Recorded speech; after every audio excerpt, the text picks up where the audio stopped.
ರಾಜೀವ್ ಗಾಂಧಿಯವರು ಸಂವಿಧಾನವನ್ನು ತಿದ್ದುಪಡಿ ಮಾಡಿ 73, 74ನೇ ತಿದ್ದುಪಡಿಗಳನ್ನು ತಗೊಬಂದು ಮಹಿಳೆಯರಿಗೆ ಮೀಸಲಾತಿ, ಹಿಂದುಳಿದವರಿಗೆ ಮೀಸಲಾತಿ ಅಷ್ಟೇ ಅಲ್ಲ, 94, 95ರಲ್ಲಿ ಅಧ್ಯಕ್ಷ ಉಪಾಧ್ಯಕ್ಷ ಸ್ಥಾನಗಳಲ್ಲಿ ಕೂಡ ಮೀಸಲಾತಿಯನ್ನು ಕೊಟ್ಟದ್ದು ರಾಜೀವ್ ಗಾಂಧಿಯವರು ಸಂವಿಧಾನಕ್ಕೆ 73, 74ನೇ ತಿದ್ದುಪಡಿಯನ್ನು ತಂದ ಕಾರಣದಿಂದ ಅಂತಕ್ಕಂಥದನ್ನ ಮರೆಯಲಿಕ್ಕೆ ಸಾಧ್ಯ ಇಲ್ಲ.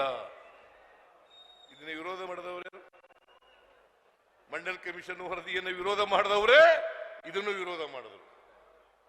ಹೈಯರ್ ಲರ್ನಿಂಗ್ ಇನ್ಸ್ಟಿಟ್ಯೂಷನ್ಗಳಲ್ಲಿ ಮೀಸಲಾತಿ, ಹೈಯರ್ ಲರ್ನಿಂಗ್ ಇನ್ಸ್ಟಿಟ್ಯೂಷನ್ಗಳಲ್ಲಿ ಮೀಸಲಾತಿಯನ್ನು ತಂದವರು ಕಾಂಗ್ರೆಸ್ನವರು, ಅದನ್ನು ವಿರೋಧ ಮಾಡಿದವರು ಮತ್ತು ಬದುಕಿದಂತ ಅನಂತಕುಮಾರ್ ಅವರು, ಇದೇ ಪ್ರಹ್ಲಾದ್ ಜೋಶಿ, ಇದೇ ಈಶ್ವರಪ್ಪ, ಇದೇ ಜಗದೀಶ್ ಶೆಟ್ಟರು,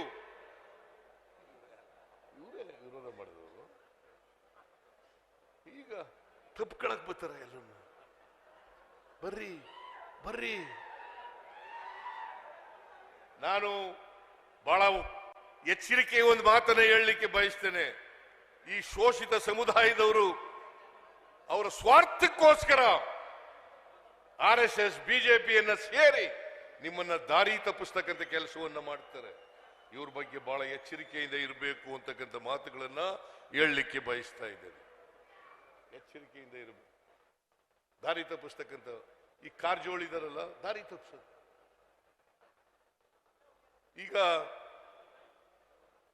ಪರಿಶಿಷ್ಟ ಜಾತಿ ಪರಿಶಿಷ್ಟ ಪಂಗಡದವರಿಗೆ ಒಳ ಮೀಸಲಾತಿ ಕೊಡಬೇಕು ಅಂತೇಳಿ ಕೇಂದ್ರ ಸರ್ಕಾರಕ್ಕೆ ನಾವು ಕ್ಯಾಬಿನೆಟ್ ನಲ್ಲಿ ತೀರ್ಮಾನ ಮಾಡಿ ಪತ್ರ ಬರೆದು ಆರ್ಟಿಕಲ್ 341 ಕ್ಲಾಸ್ 3 ಸೇರಿಸಿ ಅಂತೇಳಿ ಪತ್ರ ಬರೆದಿರ್ತಕ್ಕಂಥದ್ದು ಕಾಂಗ್ರೆಸ್ ಸರ್ಕಾರ, ಸಿದ್ದರಾಮಯ್ಯನವರ ಸರ್ಕಾರ ಅಂತಕ್ಕಂಥದ್ರ ಮರೀಲಿಕ್ಕೆ ಸಾಧ್ಯ ಇಲ್ಲ.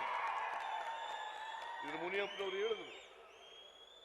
ಹೇಳಿದ್ರು ಇವತ್ತು ಗೊಲ್ರಟ್ಟಿಗಳು, ಲಮಾಣಿ ತಾಂಡಗಳು ಅವುಗಳೆಲ್ಲ ರೆವಿನ್ಯೂ ಗ್ರಾಮಗಳಾಗಬೇಕು ಅಂತೇಳಿ ಕಾನೂನು ಮಾಡಿದ್ದು ಕಾಂಗ್ರೆಸ್ ಸರ್ಕಾರ ಅನ್ನೋದನ್ನ ಮರಿಬಾರದು. ಯಾರು ಮಾಡೋದು ಇದನ್ನ? ಕಾನೂನು ಮಾಡೋದವ್ರು ಯಾರು? ಕಾಗೋಡು ತಿಮ್ಮಪ್ಪನವರು ರೆವಿನ್ಯೂ ಮಂತ್ರಿ ಆಗಿರುವಾಗ, ಹಿಂದೆ ಮುಖ್ಯಮಂತ್ರಿ ಆಗಿರುವಾಗ ನಾನು ವರದಿಯನ್ನು ತರಿಸ್ಕೊಂಡು ತಾಂಡಗಳಲ್ಲಿ ಇರ್ತಕ್ಕಂಥ ಜನರಿಗೆ ರೆವಿನ್ಯೂ ಗ್ರಾಮಗಳಾಗದೆ ಹೋದರೆ ಅನೇಕ ಸೌಲಭ್ಯಗಳಿಂದ ವಂಚಿತರಾಗ್ತಾರೆ. ಗೊಲ್ರಟ್ಟಿಗಳು ರೆವಿನ್ಯೂ ಗ್ರಾಮಗಳಾಗದೆ ಹೋದರೆ ಅನೇಕ ಸವಲತ್ತುಗಳಿಂದ ವಂಚಿತರಾಗ್ತಾರೆ.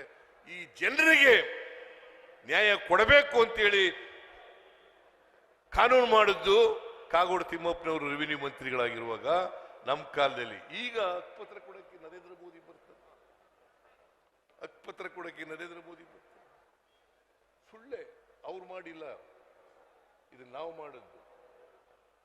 ಅದರಿಂದ ಇವತ್ತು ಮಹಿಳಾ ಮೀಸಲಾತಿ ಪಾರ್ಲಿಮೆಂಟ್ನಲ್ಲಿ ಅನೇಕ ವರ್ಷಗಳಿಂದ 96ನೇ ಇಸ್ವಿಯಿಂದ ನೆನಗುದಿಗೆ ಬಿದ್ದಿತ್ತು. ನಾವು ಒತ್ತಾಯ ಮಾಡುತ್ತಲೇ ಇದ್ದು 2018ರಲ್ಲಿ ರಾಹುಲ್ ಗಾಂಧಿಯವರು ಮಹಿಳಾ ಮೀಸಲಾತಿ ಕಾಯ್ದೆ ಪಾಸ್ ಮಾಡಿ ಅಂತೇಳಿ ಒತ್ತಾಯವನ್ನು ಮಾಡಿದ್ರು. ಈಗ ಪಾಸ್ ಮಾಡಿದ್ದಾರೆ. ಅದು ಏನು ಅಂತಂದ್ರೆ ಹಾವು ಸಾಯಬಾರ್ದು, ಕೋಲು ಮುರಿಬಾರ್ದು, ಅದು ಮಾಡಿಟ್ಬಿಟ್ಟಿದ್ದಾರೆ. ಹಾವು ಸಾಯಬಾರ್ದು, ಕೋಲು ಮುರಿಬಾರ್ದು, ಮಹಿಳೆಯರಿಗೆ ಮೀಸಲಾತಿ ಸಿಗಬಾರದು.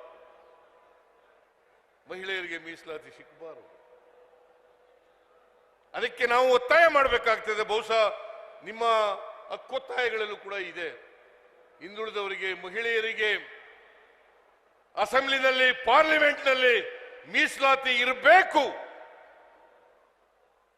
ಮೀಸಲಾತಿ ಇದ್ದಾಗ ಮಾತ್ರ ರಾಜಕೀಯ ಅಧಿಕಾರ ಹಂಚಿಕೆ ಆಗಲಿಕ್ಕೆ ಸಾಧ್ಯ ಆಗ್ತದೆ. ಬಹಳ ಮುಖ್ಯವಾಗಿ ನೀವು ನಿಮ್ಮ ಹಕ್ಕೊತ್ತಾಯಗಳಲ್ಲಿರ್ತಕ್ಕಂಥದ್ದು ಕಾಂತರಾಜ್ ವರದಿಯನ್ನ ಸ್ವೀಕಾರ ಮಾಡಬೇಕು, ಅದನ್ನ ಜಾರಿ ಮಾಡಬೇಕು ಅಂತೇಳಿ ಒತ್ತಾಯ ಇದೆ.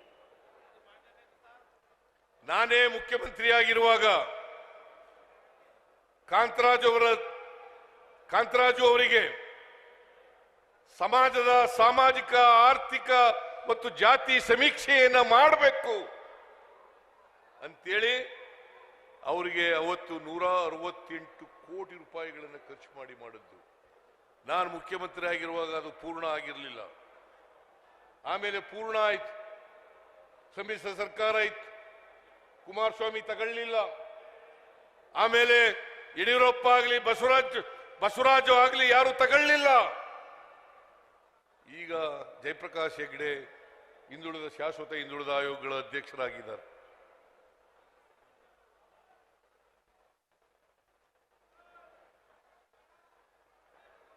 ಮಾಡಿರ್ಲಿಲ್ಲ.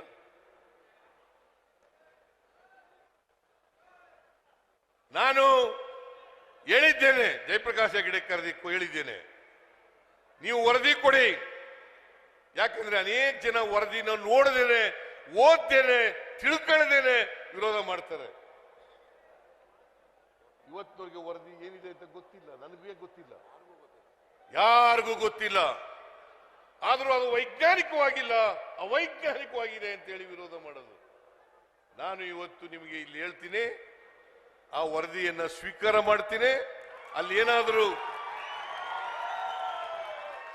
ವ್ಯತ್ಯಾಸಗಳಿದ್ರೆ ತಜ್ಞರ ಅಭಿಪ್ರಾಯ ಪಡೆದು ಅದನ್ನು ಮಾಡ್ತಕ್ಕಂಥ ಕೆಲಸವನ್ನ ಮಾಡ್ತಕ್ಕಂಥದನ್ನ ಮಾಡ್ತೇನೆ ಅಂತಕ್ಕಂಥ ಮಾತುಗಳನ್ನು ಹೇಳಲಿಕ್ಕೆ ಬಯಸ್ತೇನೆ. ರಾಹುಲ್ ಗಾಂಧಿ ಅವರು ಈಗಾಗಲೇ ಹೇಳಿದ್ದಾರೆ, ನಮ್ಮ ಪಕ್ಷ ಅಧಿಕಾರಕ್ಕೆ ಬಂದರೆ ಕೇಂದ್ರದಲ್ಲಿ ಎಲ್ಲ ರಾಜ್ಯಗಳಲ್ಲೂ ಕೂಡ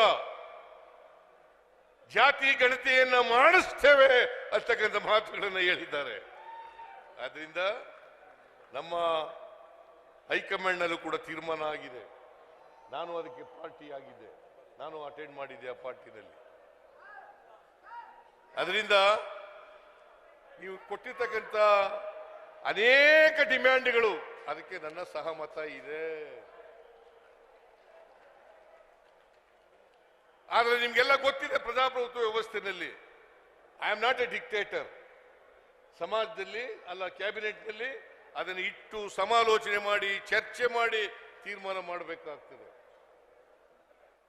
ಇದನ್ನ ನಾನು ಮಾಡ್ತೇನೆ ಅಂತಕ್ಕಂಥ ಮಾತುಗಳನ್ನು ಹೇಳಿ, ನಾನು ಯಾವಾಗಲೂ ಕೂಡ ನಿಮ್ಮ ಪರವಾಗಿರ್ತೇನೆ. ರಾಜಕೀಯ ಅಧಿಕಾರ ಇರಲಿ ಇಲ್ಲದೆ ಹೋಗ್ಲಿ. ಇವರು ಯೋಗ್ಯತೆಗೆ ಪಾಪ ದ್ರೌಪದಿ ಮುರ್ಮು ಶೋಷಿತ ಸಮುದಾಯಕ್ಕೆ ಸೇರಿದವಳು, ಅವಳನ್ನ ಪಾರ್ಲಿಮೆಂಟ್ ಉದ್ಘಾಟನೆ ಮಾಡಕ್ ಕರೀಲಿಲ್ಲ. She is the custodian of the constitution, ಕರೀಲಿಲ್ಲ.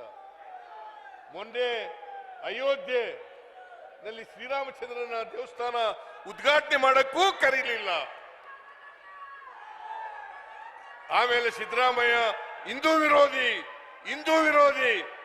ನಾನು ಯಾರ ವಿರೋಧಿನೂ ಅಲ್ಲ, ಎಲ್ಲ ಮನುಷ್ಯತ್ವದ ಪರವಾಗಿರೋನು, ಮನುಷ್ಯ ಧರ್ಮದ ಪರವಾಗಿರೋನು ಅಂತಕ್ಕಂಥ ಮಾತುಗಳನ್ನ ಹೇಳಿ ಇವತ್ತು ಇಷ್ಟೊಂದು ಜನ ಬಂದಿದ್ದೀರಿ. ಬಹಳ ಜನ ಒಳಗಡೆ ಬರಕ್ಕಾಗ್ಲಿಲ್ಲ, ಹೊರಗಡೆ ಇದ್ದಾರೆ. ನಿಮ್ಗೆಲ್ಲರಿಗೂ ಕೂಡ ಧನ್ಯವಾದಗಳನ್ನು ಹೇಳಿ ನನ್ನ ಮಾತು ಮುಗಿಸ್ತೇನೆ. ಜೈ ಹಿಂದ್, ಜೈ ಕರ್ನಾಟಕ, ಜೈ ಶೋಷಿತ ಸಮುದಾಯ.